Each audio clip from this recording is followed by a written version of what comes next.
Hi hello नमस्कार मैत्रिणींनो, आज नवीन व्हिडिओमध्ये तुमच्या सगळ्याचं खूप सारं स्वागत। आज आपण बनवणार आहे इडली आणि चटणी। तर बघा किती छान इडली झालेली आहे, चटणी। आता तुम्हाला मी रेसिपी दाखवते, तर रेसिपी व्हिडिओ कंटिन्यू करा। बघा आता मी इथं उडदाची डाळ आणि तांदूळ 2 वाटे उडदाची डाळ आणि 2 वाटे तांदूळ भिजायला घातले होते। म्हणजे सकाळी घातले आणि संध्याकाळी पेस्ट करून ठेवले आणि दुसऱ्या दिवशी सकाळी मी ही इडली बनवायला घेतलेली आहे। बघा तर म्हणजे जास्त वेळ भिजल्याने इडली छान फुगते। तुम्ही नक्की असं ट्राय करा। आणि त्यामध्ये मी फक्त चवीनुसार मीठ टाकलेलं आहे आणि ते पीठ आहे ते चांगलं फेटाळून घेतलेलं आहे मिक्स करून। फक्त उडदाची डाळ आणि तांदूळ घेतलेले आहे आणि बघा हे असं मिश्रण करून घेतलेलं आहे। आणि यामध्ये फक्त सोडा टाकायची काही गरज नाही आहे। तुम्ही तुम्हाला जर उद्या इडली बनवायची तर तुम्ही आदल्या दिवशीच इडली भिजून त्याची पेस्ट करून ठेवायची आहे।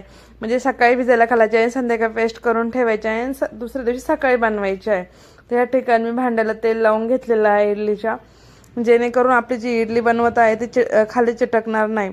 तर त्यानंतर आपण जे आहे त्यानंतर म्हणजे थोडं थोडं सगळ्याच्यात पीठ टाकून घ्यायचं आहे। इकडे पॅनमध्ये मी पाणी टाकलेलं आहे आणि पाणी थोडंसं गरम करायला ठेवलेलं आहे।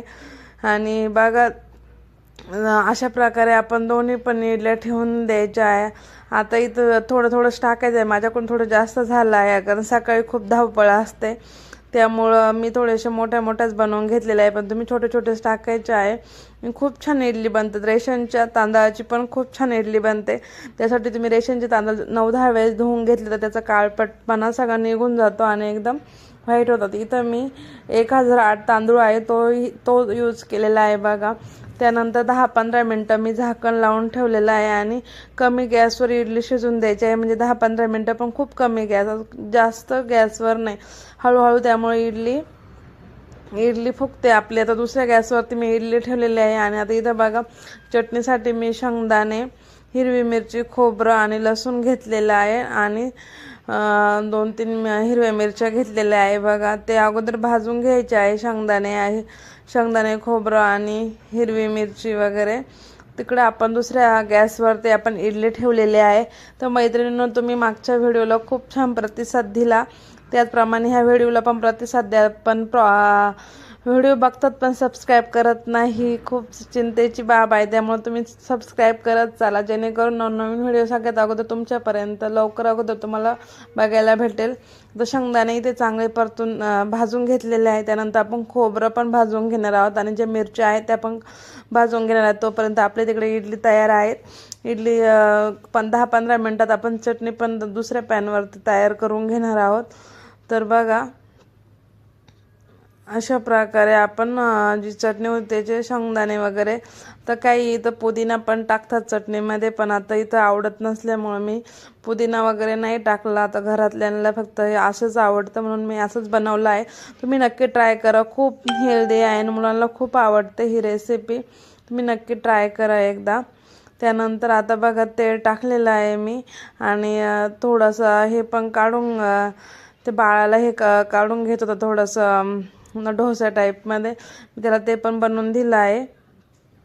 आणि आता हे थोडंसं घट्ट होतं आणि डोशाला हे आपल्याला थोडंसं पातळ लागतं, तर तो काही एवढा खास काही म्हणजे बनला होता। पण आहे ना, याचं डोशाचं जे मिक्सचर होतं ते थोडंसं पातळ असतं आणि इडलीचं थोडंसं जाडसर असतं। म्हणजे इडली बनवण्यासाठी थोडंसं मिक्सचर जाड ठेवलं जातं आणि याच्यात थोडंसं पाणी मिक्स केलं जातं, पण काही हरकत नाही, मी दुसऱ्या याच्यावर त्याला करून दिलं आहे। तोपर्यंत म्हटलं इडली होती आहे, त्याला तसंच आवडतं म्हणून। तर माझ्याकडे ते डोसाचा तवा नाही, डोसाचा तवा खूप छान डोसे बनतात। त्यानंतर आता बघा इकडं पूर्ण इडले शिजलेले आहेत। बघा चिटकत नाही, आपण चाकू घालून बघितला आहे त्याच्यात अजिबात चिटकत नाही आहे। याच्या अर्थ आपली इडली पूर्ण शिजलेली आहे।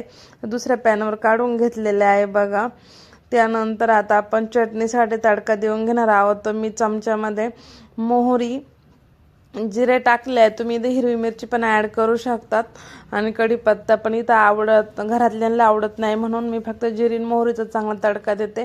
आणि जे आपण मसाला काढला होता, मिरची काढली, शेंगदाणे खोबऱ्याची पूर्ण पेस्ट इकडे बाउलमध्ये काढून घेतलेलं आहे, तुम्ही बघू शकतात.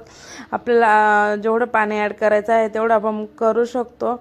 आज चवीनुसार मीठ टाकून घ्यायचं आहे आणि चमच्यातलं जे हे जिरे मोहरी तेलामध्ये ते तडका चांगला तेलामध्ये उकळून द्यायचं आहे, नंतरच त्या बाउलमध्ये ॲड करून घ्यायचं आहे. बघा अशा प्रकारे तुम्ही जर बनवली इडली तर खूप छान बनते. आणि हे इकडे इडली पण तयार आहे.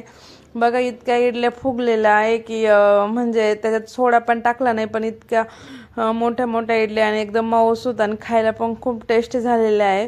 तर तुम्हाला मी दाखवते इडली कशा झालेल्या आहे. त्यानंतर आपण हा चांगलं चमच्यात तेल चांगलं उकळून द्यायचं आहे, फोडणी चांगली बस. इथं लसूण पण तुम्ही ॲड करू शकता, पण मी तर पेस्टमध्ये टाकलं आहे त्यामुळं लसूण काय त्याच्यात ॲड केला नाही.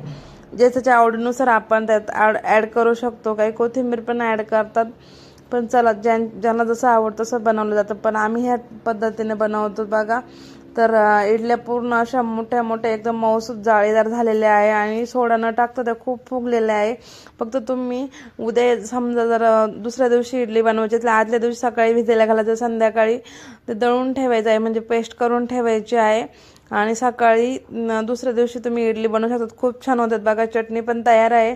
अशा प्रकारे तुम्हाला जर रेसिपी आवडली तर नक्कीच सुवर्णा खिमनार या चॅनलला सबस्क्राईब करा, जेणेकरून म्हणजे डेली ब्लॉगिंग लाईफस्टाईल तुम्हाला नक्की बघायला भेटेल. आणि हे बघा आपली इडली आणि चटणी तयार आहे. तुम्ही ज्यांनी व्हिडिओ पूर्ण बघितले त्यांचे मनापासून खूप आभार. तर हे बघा इडली इतक्या मऊसूत आणि एकदम जाळीदार बनलेले आहेत. तुम्ही नक्की ट्राय करा. Thanks for watching everyone. Bye bye.